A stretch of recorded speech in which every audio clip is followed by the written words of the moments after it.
Кукушкиот културно-политички амбиент ќе остави свои траги и врз оформувањето на револуционерниот лик на Гоце Делчев. Во тоа време во Кукуш учителствувал и еден од основачите на МРО, Иван Хаджи Николов. Во библиотеките на училиштето и на читалиштето во Кукуш се наоѓале делата на светските класици. Кај Гоце многу рано се развила љубовта кон книгата. Гоце Делчев бил едно од 9 деца на Никола и Султана и покрај тоа што неговиот татко Никола бил строг, сепак го испратил Гоце Делчев на школување. Први научил во Солунската гимназија, потоа го продолжил школувањето на воената академија во Софија, во Бугарија. Но уште како мал, тој не само што покажал афинитет кон природните науки, него почнал и да се воздихнува духовно. Така тој дури порачал книга од Иван Тургенев од Одеса. Исто така го читал Дарвин, го знал наизуст Писарев. Гоце читал и многу социјалистичка литература и поезија, особено револуционерна. Омилен револуционерен поет му бил Христо Ботев. Гоце Делчев се однесувал со посебен пиетет и кон делото на сесловенските просветители Свети Кирил и Методи. Претерано строгиот и правичен татко Никола и брижната и топла мајка Султана, сите своји деца ќе ги подигнат како самосвесни, правдолюбиви и слободолюбиви личности. Султана и Никола Делчеви изродиле 5 ќерки: Руша, Цоца, Тина, Лика и Елена, и 4 сина: Ѓорѓи, Мицо, Милан и Христо. На Ѓорѓи од мајка си нагалено именуван како Гоце, крштелното име ќе му остане само во официјалните пишани документи. Секаде каде гласно се кажувало неговото име е Гоце, а неговиот револуционерен псевдоним Ахил.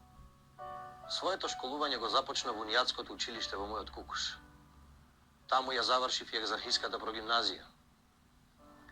Татко ми Никола сакаше неговиот син првенец да ја наследи неговата професија. Тоа значеше крај за моето школување. Но по кратко време и со татков благослов продолжив со школување во Солунската машка гимназија Свети Кирил и Методи. Градот Солун, како општествено-економски, трговски и културен центар, одиграл посебна улога за изградување на револуционерниот амбиент во Македонија. И самата гимназија била расадник на револуционерни идеи. Во неја циркулирале забранети книги, се ковале планови и се дигале ученички бунтови. Низ неа поминале поголем дел од највидните предводници на македонското револуционерно и ослободително дело. Тука и Гоце раководел таен ученички револуционерен кружок.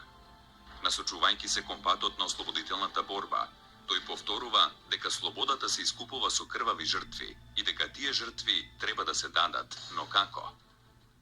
Април 1889 година. Имав 17 години. Дента беше голема свеченост по повод роден денот на султанот Абдул Хамид II. Во присуство на Солунскиот валија, додека сите вика Чокијаша, да живее. Јас викнав Аша, дол. После тоа во гимназијата сите ми се восхитуваа и вика Кукушанчето денес беше искрено за сите нас.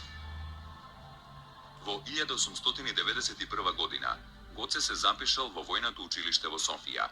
Од училиштето бил исклучен и поради тајно ширење на социјалистичка и револуционерна литература. Гоце Делчев бил исклучен од академијата, му било доделено свидетелство за завршено училиште, но му било забрането да се здобие со офицерски чин. И Гоце Делчев му одговарала со таа ситуација за тоа што ќе продолжи да действа како учител и воедно меѓу народот да ги агитира прогресивните идеи на револуционерната организација. Конечно, Гоце Делчев и како профил се изгради врз основите на неговиот преродбенски Кукуш. Не случајно во Кукуш и својата преродба ја почна Димитар Миладинов. Гоце се профилираше и во рамките на Солунската бугарска екзархиска гимназија. Врз него влијаеше и Велеградската Софија со академијата каде што учеше воено училиште. Исто така влијаеше и напредната мисла, наука, литература и филозофија од тоа време, а посебно социјалистичката идеологија која што беше прилично актуелна во тој период. Јас по душа сум анархист, по убедување социјалдемократ, а по дела револуционер. Социјалистичките идеи ќе проникнат во нашите редови. Тие можат да одиграат преродбенска, а не штетна улога. Таквите негови ставови го издигнуваа пред широките народни маси, не само како борец на народната револуција, туку и за универзални човекови правдини. Оно што го прави Гоце посебен е фактички што тој верува дека ослободувањето на Македонија треба да биде автохтонен израз, односно само да почива врз силата на внатрешната организација. Исто така, него што го прави посебен е чинот што тој се застапува за македонска независна држава, меѓутоа во која што ќе бидат опфатени сите луѓе и на еден подемократски начин, но во една унитарна држава, за разлика од социјалистите кои што имаат други видувања за таа независна македонска држава. Летото 1893 година, пред создавањето на организацијата, Иван Хаджи Николов заминал во Софија да го консултира и да го повика да дојде и да учествува во создавањето на Македонската револуционерна организација. Независно од тоа што Делчев не учествува во чинот на создавањето на организацијата, откако се вклучил во неа, целосно се предал на идејата и сметал дека сите треба да ја усвојат оваа идеја така како што самиот тој ја усвоил. Се врати во Македонија 1894 година. Бев назначен за учител во Штипско Ново село.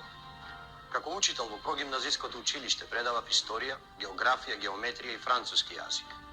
За време на учителствувањето во Ново село се запознав со Даме Груев. На 30 ноември истата година во куќата на Трајко Калајџиски бев примен за член на Македонската револуционерна организација. Првата поголема мисија на Делчев во внатрешноста на Македонија датира од 1895 година.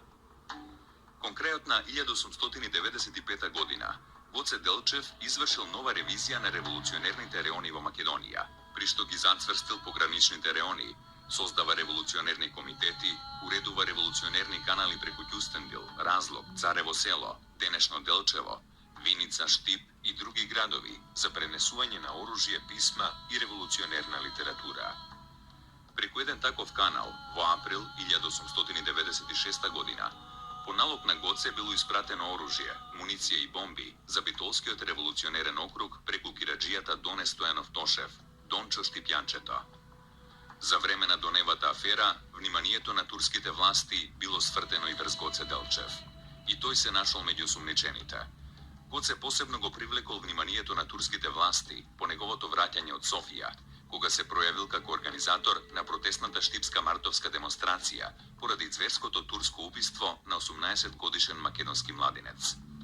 По пламнувањето на Доневата афера и враќањето на Гоце Делчев од Софија, Гоце Делчев бил опфатен во прогоните и апсењата после аферата со Дончо Штипјанчето. Првин, тој бил повикан од Штипскиот кајмакам под сомнение дека има учество во активностите против турската власт, но тука немало доволно докази за да го обвинат и бил ослободен. Според пишувањата на Пеју Јаворов, после месец дена по иницијатива на Скопскиот валија, Гоце Делчев повторно бил уапсен и бил затворен во Скопскиот затвор Куршумлијан. Краткотрајниот престој на Гоце во Скопскиот, тогаш злогласен Куршумлијан, каде му сугерирале да не се враќа повеќе во Штип, представувал сериозна опомена, која што довела до Гоцевото збогување со Штип. Во летото 1896 година, кратко време престојувал во родниот Кукуш за свадбата на својата сестра Тина. Приликата рационално ја искористил и за ревизија на кукушката организациона мрежа. Потоа престојувал во Солун. Слободна и независна Македонија со широки права за сиромашното население. Ослободувањето на Македонија лежи во внатрешно востание. Кој мисли поинаку да се ослободи Македонија, се лаже и себе си и други. Со натамошното ширење на организацијата и организационото изградување, се наметнувала потребата од одржување на конгрес за разгледување на настанатите проблеми кои што се појавиле во действувањето на организацијата. Во летото 1896 година во Солун е одржан конгрес на МРО, на кој учествувал и Гоце Делчев. На Солунскиот конгрес организацијата ја преименувавме во тајна Македонско-Одринска револуционерна организација. Со тоа се санкционира постојната состојба по вклучувањето на Одринско како организациона територија. Ова ја наметна потребата од нова организациона и управна поделба и беа формирани 7 револуционерни окрузи: Солунски, Битолски, Скопски, Штипски, Струмички, Серски и Одрински. При тоа посебен статус добија Цариградскиот и Прилепскиот револуционерен комитет со правото на директна комуникација со Централниот комитет. На Конгресот расправавме и за повеќе други актуелни прашања. За посветувањето, односно за примањето на жени во членството на организацијата, за односот спрема проекзархистички ориентирана група на интелектуалци од Солун, претежно учители, предводени од книжарот Коне Самарџиев. Зедовме став спрема Врховниот македонски комитет во Софија. Од Конгресот, јас и Ѓорче Петров добивме задолжение да ги изработиме новите програмски документи врз основа на конгресните одлуки. Ги направивме уставот и правилникот на организацијата. Со уставот се регулираат целите и задачите, уредувањето, односно раководењето, финансирањето и символите на Македонската револуционерна организација. Со цел организацијата подобро да действува, беше одлучено сите незадоволни елементи од Македонија и Одринско, без разлика на народност, да ги сплотиме во една целина и со револуција да извојуваме полна политичка автономија за тие две области. Со уставот се отвора нова фаза во развојот на организацијата и се засилува процесот на нејзиното масовизирање. Јас силата на организацијата ја гледа во врската со народот. Во септември 1896 година Гоце Делчев бил назначен за главен учител, директор во Банско, Пиринскиот дел на Македонија, каде што ја продолжил својата револуционерна мисија. Почнал да ја создава разлошката револуционерна мрежа со основањето на револуционерни комитети во Банско и Мехомија, денешен Разлог, и околните села, па во градовите Горна Џумаја, денешен Благоевград, и во Неврокоп, денешен Гоце Делчев. Уредил и два канала за Рилскиот манастир, канал од Банско за село Србиново, Брежани и Горна Џумаја, потоа за Ладжене, Велинград и за Самоков. Всушност, Гоце Делчев има примерни заслуги за втемелувањето на МРО во овој несомнено релевантен дел на Македонија. Целта му беше да го поврзе и подигне духот на населението во целата Пиринска област, која што тој ја нарекуваше непобедлива тврдина, сакано живеалиште на едутите и идна света област на револуционерите. Неговата цел беше постигната од Цери Драма до Горна Џумаја, по долините на Месте и Струма. Ја презедов должноста на прв задграничен представник на организацијата во кнежевството Бугарија со седиште во Софија. Во извршувањето на оваа сериозна и одговорна задача ми се приклучи и Ѓорче Петров. Како прва гарнитура на задграничното представништво, чиј мандат најдолго траел, неполни 5 години, постигнале најкрупни резултати. Нивната доблест најдобро доаѓа до израз при стамената одбрана на чистотата и самостојноста на македонското ослободително дело. Назначувањето на Гоце за прв задграничен представник на МРО во кнежевството Бугарија го најавило најплодниот период од неговиот револуционерен живот. Тогаш неговите раскошни умствени и организаторски дарби се расцветале во многустрана македонска револуционерна дејност. Действувањето на Гоце во Софија заедно со Ѓорче е многу комплексно. Тие успеваат во еден период во 1899 до 901 година да ја придобијат таа организација и да делуваат во корист на она што се случува во Македонија, но тоа е само еден краток период. После на вистина почнуваат вистинските перипетии на сите представници на Македонската револуционерна организација. И дотолку повеќе што еден од големите непријатели на Гоце Делчев беше точно врховизмот, односно оние кои што беа на страната на пробугарската политичка опција или присоединувањето на Македонија кон Бугарија. Гоце не можеше да ја прифати таа идеологија. По Солунската афера, кога се уапсени членовите на Централниот комитет на Македонската револуционерна организација во Солун, значи тие двајцата како задгранични представници ја превземаат и улогата, односно ги превземаат и ингеренциите на Централниот комитет, не дозволуваат да падне во криза одржувањето и функционирањето на Македонската револуционерна организација. Кон средината на месец март изделе окружно инструктивно писмо до окружните, до околиските и до селските комитети, како и до војводите на четите, за продолжување на действувањето според постојната програма. И следните задгранични представници на МРО, Туше Дели Иванов и Димитар Стефанов, се наоѓале под непосредно влијание на Гоце Делчев и делумно на Ѓорче Петров.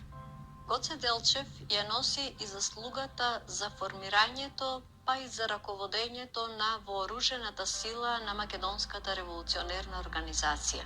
Уште во првите години по создавањето на Македонската револуционерна организација, тој превземал некои активности од формирање на чети, од обезбедување на оружје, размислувал за обука на револуционерниот кадар. Ѓорче Петров во едно свое искажување за Гоце Делчев ќе каже: Гоце се разликуваше од останатите по тоа што беше